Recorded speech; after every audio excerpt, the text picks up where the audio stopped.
भारत में हर दूसरा बच्चा अपनी कक्षा की पुस्तकें नहीं पढ़ पाता।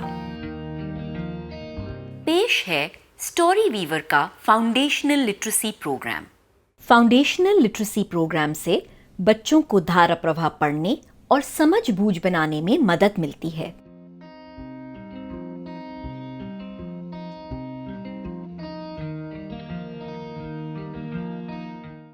बच्चों के लिए स्तरीय पुस्तकें। कक्षा 1 से 3 के लिए 6 स्तरों में पुस्तकें।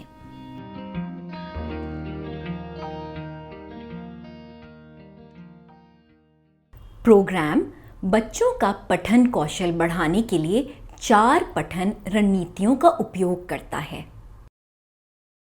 इस वीडियो में हम पढ़कर सुनाना या रीड अलाउड के बारे में बात करेंगे। रीड अलाउड एक पठन रणनीति है जहां आप पूरी कक्षा के सामने सस्वर पुस्तक पढ़ते हैं। सस्वर पढ़ने से कई मूलभूत कौशलों का निर्माण होता है। समझ बूझ और समृद्धि शब्दावली का निर्माण करके भाषा कौशल बढ़ाता है। धारा प्रवाह और अर्थपूर्ण पठन में बढ़ावा मिलता है। रीड अलाउड रणनीति से बच्चों की भाषा संरचना और शब्दावली का विकास होता है, जो मौखिक भाषा से संभव नहीं। यह रणनीति बच्चों को लिखित पाठों को समझने के लिए तैयार करती है।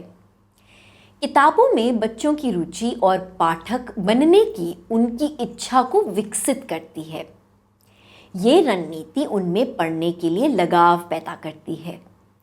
बच्चे जितना अधिक पढ़ते हैं उतने ही बेहतर पाठक बनते हैं। फाउंडेशनल लिटरेसी प्रोग्राम में रीड अलाउड के लिए अनेक पुस्तकें सुझाई गई हैं। इनमें बच्चों की रुचि के विषय हैं।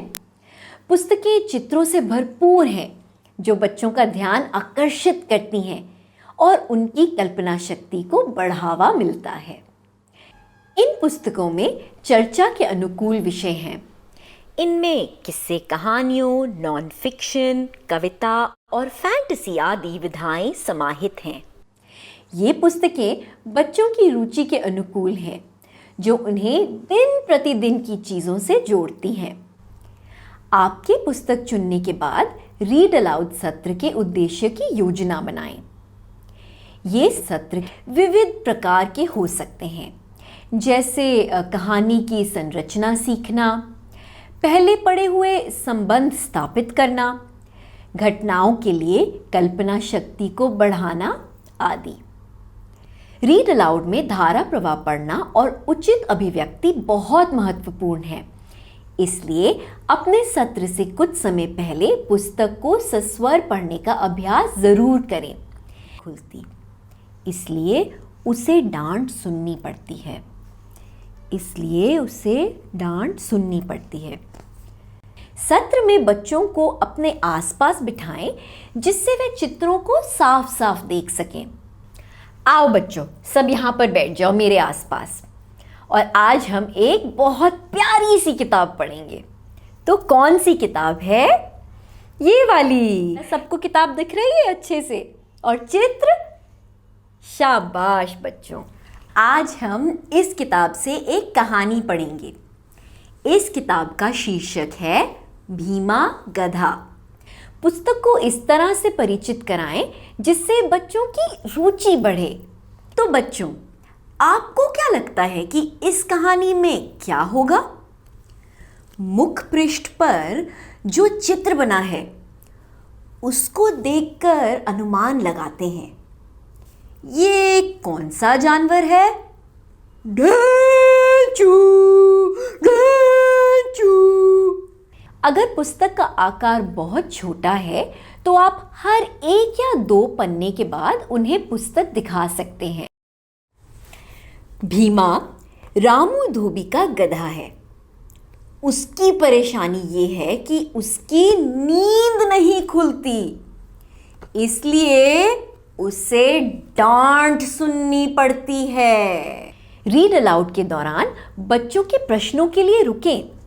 गहरे और सोचने पर मजबूर करने वाले प्रश्नों की सूची रखें। चीनू बांग देता रहा, पर भीमा नहीं जागा। अब क्या होगा बच्चों?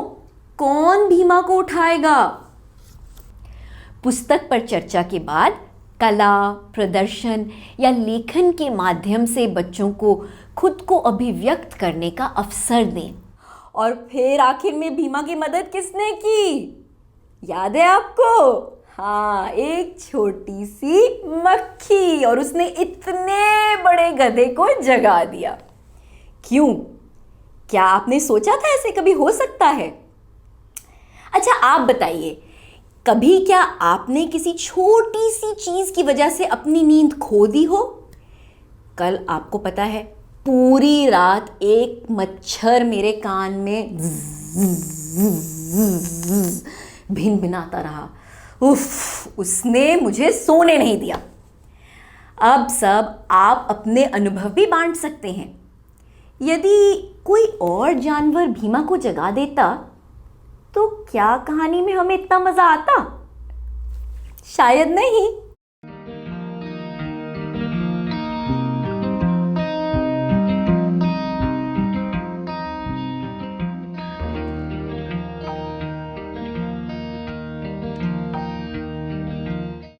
रीड अलाउड उन 4 पठन रणनीतियों में से एक है जिनका फाउंडेशनल लिटरेसी प्रोग्राम के तहत उपयोग किया जा सकता है।